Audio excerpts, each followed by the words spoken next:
All right, yes. Welcome back to the Rick Jensen Show. Randy Dasher filling in for Mr. Jensen, joined by Dave the Electrician, America's oldest teenager. I want to thank Chris Carl for this opportunity to get back on the air. It's been too long. Well, I mean, this is the 10th time, but I mean, back before that, it was a long time. 2009. All right. Feels good. All right, fantastic then. Hey, the last time we were on here, I had mentioned that we talked about Britney Spears and that she was booed at a show because she said the wrong name of the city she was in, you know? She was in England and she was like, hello, Birmingham. And she wasn't in Birmingham.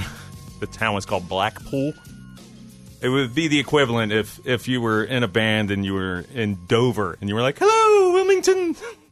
And everybody would boo you because you said the wrong place. Well, Britney Spears is in the news this week. I just happen to be, all I do is I stare at news. If I know I'm going to be filling in, I do a lot of staring at news. And I don't want to talk about every the Russia investigations. I know absolutely nothing about that. So, and when I read it, I don't understand it all. What I hear when I watch that on TV, that's all I hear. I don't know what they did was illegal. I don't know. I just don't care. And I'll add zero to it. That isn't the way it sounds? That's the way it sounds to me when I watch it. Me too. I thought that was the way. A revelation here. That's like when people used to call and go, how do you feel about the health insurance? I know the judge delayed the Flynn sentencing after blistering rebuke. I do know that. That's good. You brought that to the program. There's this big screen in front of me. Oh, you're reading it there. He's reading it from this enormous TV screen in here. I thought you knew something. Besides that, yeah. That's what I do know. Yes. So, for me to try to talk about that, I'm not that bright. I mean, I did okay in high school. I made an honor roll a couple times. I could have went to college, but I knew everything. I was like, I'm going to paint cars. You could have been a contender. I could have been a contender. Could have been somebody. But I didn't do that. Adult. Yeah, so I'm adult now. But so Britney's in the news this week, and it's just because they posted, AOL.com posted all these photographs, the best of the year of her photographs. And I got to tell you, the woman looks spectacular. She must live at the gym. I mean, she's crazy attractive now. So I can't really do much with that on the air for you right now, but just to mention that it was in the news. Now, the last time, maybe not the last time, I mean, one of the times that Dave and I filled in was when Britney got booed. And I listened to the tape of that, and we were coming up on a commercial. And Dave's like, oh, can I hear that again?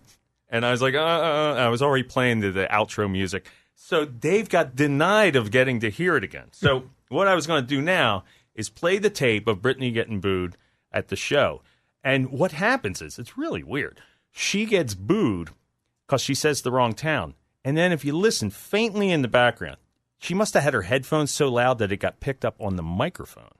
And you can hear her producer saying, Britney, try it again. The only way the people will stop booing is if you say the right town. So.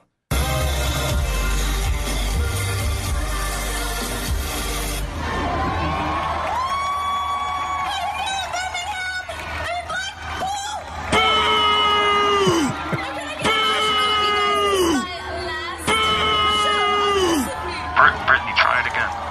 Try it again, Britney. Say the right town. You said the wrong town. That's the only way they're going to stop booing. Britney, try one more time. You're in Blackpool.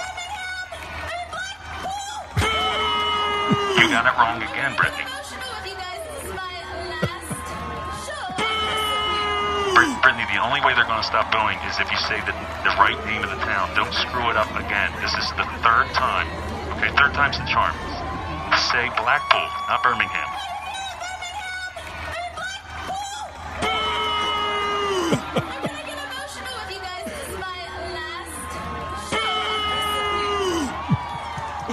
All right, well, there you go. There's Theater of the Mindless. There you go. There's Britney Spears and her her person helping her producer. That was clearly her producer. That tape was not doctored. He comes across very, very well. Yes.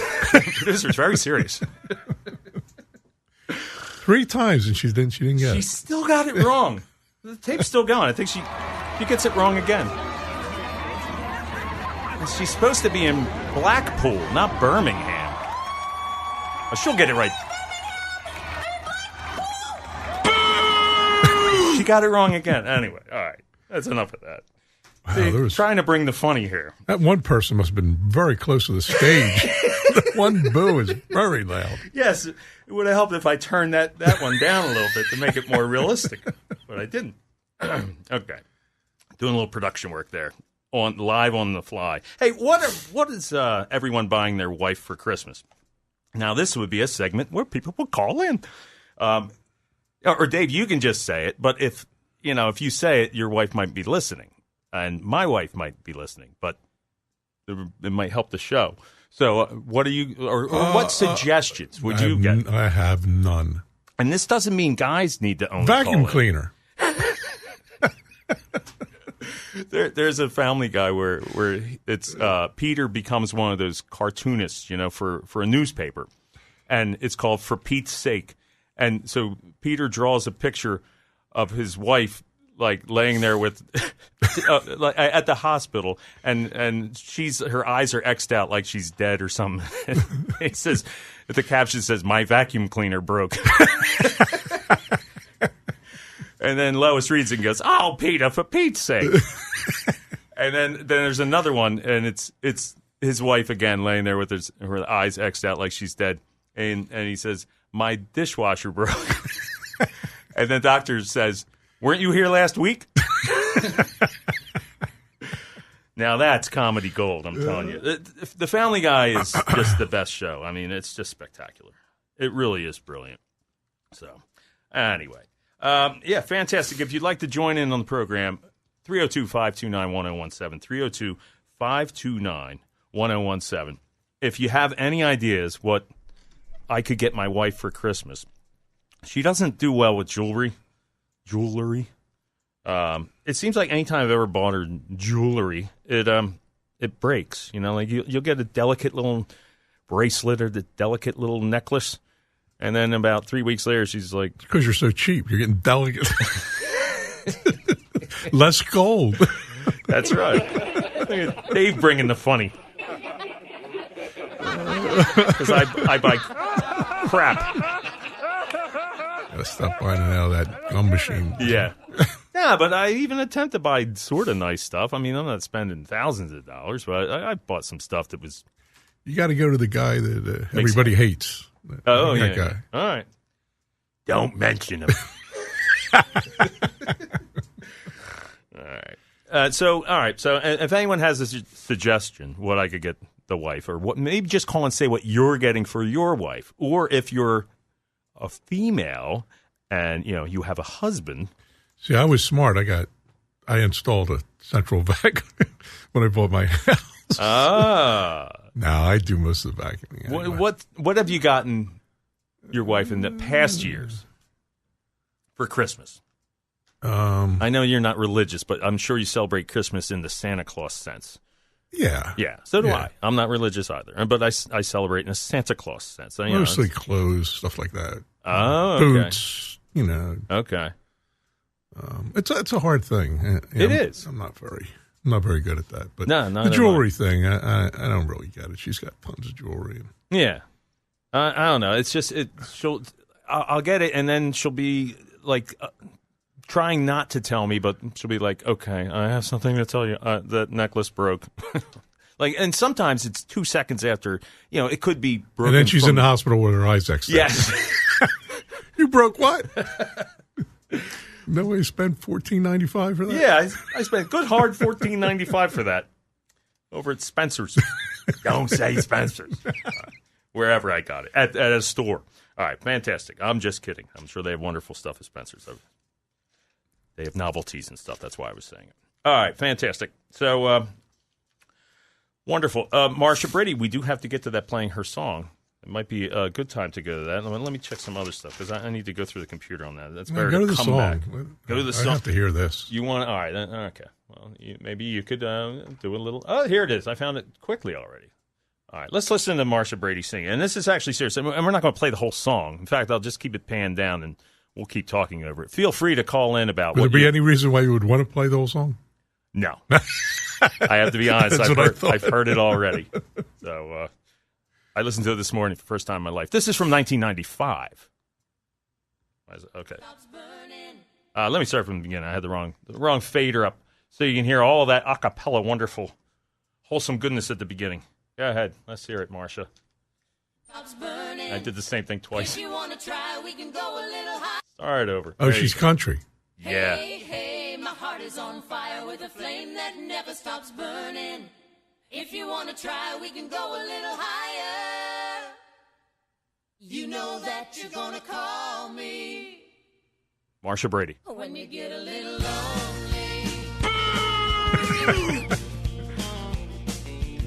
I guess if you like country, she's not singing badly. I just hate country.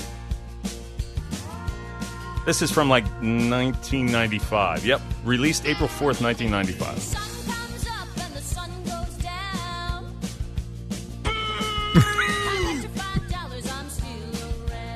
It's boring. You're boring, everybody. Beers and pickup trucks.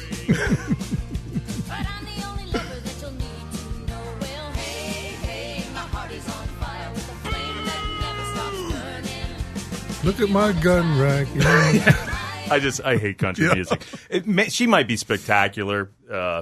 She's not singing out of key or anything. And I love her from the Brady Bunch, so she doesn't know anybody anything, but I would. So this is almost a quarter century ago, too. So yeah. I'm sure Marsha's looking good on stage. Oh yeah. If she ever got on stage, here's more of it. With that, I'm sorry. Go ahead. If she ever got on stage with that, yeah.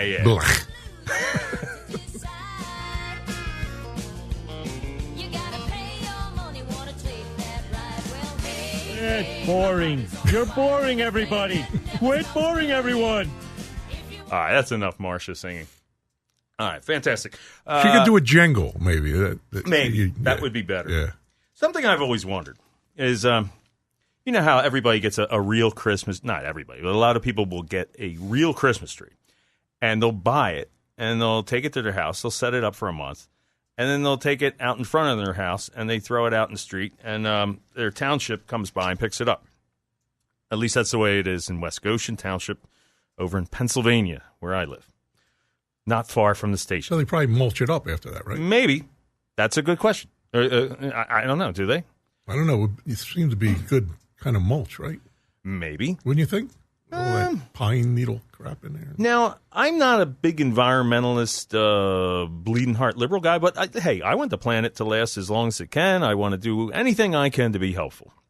Now, I would love to have an environmentalist view on real Christmas trees. Is it wrong to do that? Like, are we causing more harm to the carbon footprint? Are we helping? I really, honestly have absolutely no idea, and I've never heard anyone speak out against them. So maybe it's just fine. I mean, maybe since it's such a renewable resource, and if they are mulching them, then I guess it's serving a. Oh, you're talking about you're talking about real ones, or real trees. Oh, I thought you were talking about phony. Well, you've got phony too. No, I mean phony. No, I originally knew you meant live. Yeah, I mean the real trees. But then when you went into the other thing, I thought you were talking about the fake trees. Which these people buy them, and then you have them for like 10, 15 years. So, yeah, I wasn't talking about mulching a fake tree. No, I know you are. Imagine if your brain took 5 seconds longer than everyone else's to understand something. I was talking about real ones. I understand that. That's not what I'm. After you elaborated on it, then I thought you were talking about fake ones, the renewable resource and all that stuff. Imagine if your brain took 5 seconds longer than everyone else's to understand something. I'm sorry, I don't see so well. Is that Albert Einstein over in that production booth there, or whatever you want to call it? You're in. I'm in the same room as you. I know. All right. You have that fancy glass in front of you. Yeah. That's in front of me also. Yep. Yeah, we both have it. I have more microphones. Yeah, you do. There were 3 microphones. All right, well, hey, coming up, we got more stuff to get to. We're not just going to talk about the Brady Bunch. I am serious about the Christmas trees, though. I mean, has anyone ever spoken out and said, hey, we shouldn't be doing this? Or is it great to do it? I don't know. Although they have phony mulch, too. Oh, okay. All right. No, you're being serious. I got it. All right. Stay tuned. We got more of it coming your way here on WDEL.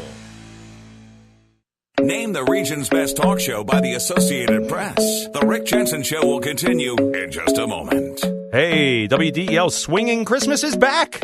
Holiday favorites from Frank Sinatra, Dean Martin, Nat King Cole, Harry Connick Jr., and more. Brought to you by Concord Pet Foods and Supplies, Murphy Ford, Nemours Estate Holiday Tours, starting at 4 p.m. Christmas Eve.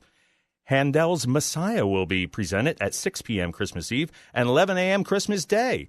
Brought to you by All Saints and Cathedral Cemeteries of the Diocese of Wilmington.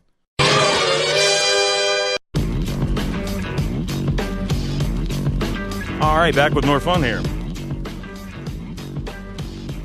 And we have, hey, let's not waste any time. Let's get right to Ernie in Newark, who wants to comment on the Christmas trees. Ernie in Newark.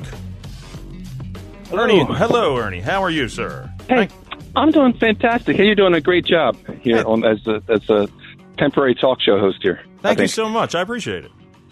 Hey, you know that Marsha song actually wasn't bad. I have to listen to country music every morning. My wife puts it on as our alarm clock. Oh, and my goodness, those guys need some new topics. Yeah, but I like the old country, going back to like in General My Mind, that from the '60s, Hank Williams, that I can take, but it's overproduced. But going to Christmas trees. They're carbon sinks. The young trees, especially from what I heard, use a lot of CO2. So on that angle, they're good. That also allows farmers to hold on to their farms sometimes. It's small farming, especially now, is really hard economically. Yeah, but it gives them a way to make money, and it leaves open space for trees as opposed to another housing development. If we go to them, keeps them in business. Okay. And also the wildlife that lives in the trees. So that's about what I have on Christmas trees. But I guess you could Google that probably and come up with the different scenarios on that. When they pick them up, one thing. Go ahead. I'm sorry. When they pick them up and they wheel them in the back of the township truck, what do you think happens to them then? Do you think they're mulched, like Dave was saying? Well, you know what? There's this thing. I have about 11-acre property near Newark, and what I try to do is I have a lot of it in like just scrub land, and we're just letting trees grow up, and I make brush piles. And there's animals that like to live in the brush piles, like rabbits, and I have some fox that run around on my property and deer out there. So I know wildlife loves to have things to hide in, and the little spot for Mother Nature to hang in there. Okay. Locally, but you said something about the fate of the Earth, which is interesting because that ship is kind of like, remember the Titanic where it was headed for the icebergs, but the captain said full speed ahead? Yes. Right. Do you remember that? From now, all our scientists are saying, we're headed for trouble here. But our captains are saying, well, let's just go full speed ahead. And it's unfortunate. I have young kids, and it's just I have to I'm hoping for the best, but Mother Nature bats last, and she's not playing baseball. Yeah. And when 99% of your scientists, 97% of your scientists say we have real problems here, but you're going to listen to 3% of the scientists. It's like your car. You have 99 mechanics who say, don't drive this car, but you get one or two who say, oh, this car is fine. You go out driving on the highway and your car starts making noises. But it just which leads me to another topic you were talking about earlier about the democracy. Yes. You talked about the freedoms, and I love this kind. The fact that I get on the phone and Rick Jensen lets me talk until he's happy. It's just wonderful, but we have to use these freedoms. And there's also countries now that are losing these democracies, like in Hungary and Poland. Okay. And we had an American resident, employee of Washington Post. He went into the embassy in Turkey, and he ended up coming out in little pieces. Yeah, I've definitely heard about that. Yeah, that's that stuff. If we condone that stuff, if we allow that stuff, if we blink, if we just pretend it didn't happen, what happened out there? If our government allows that, condones it, excuses it. Who's to say that can't creep into our country? And that's super scary to me. No, it's scary to me as well. That whole situation was really bad. But hey, yes, and what's? Go ahead. I'm sorry. I'm coming up on a break here. Yeah, but sure. let him hang in. You want me to put you on hold? Yeah, I have one final quick point. Yeah, let me hold. That'd be great. Thank you. All right. All right. Yeah, call back if I screwed that up. Hey, stay tuned for more of it. It's coming here on The Rick Jensen Show. Randy Dasher filling in on WDEL. WDEL Wilmington, WDEL Canton, WSTW HD2 Wilmington. WDEL, your on-the-go news source.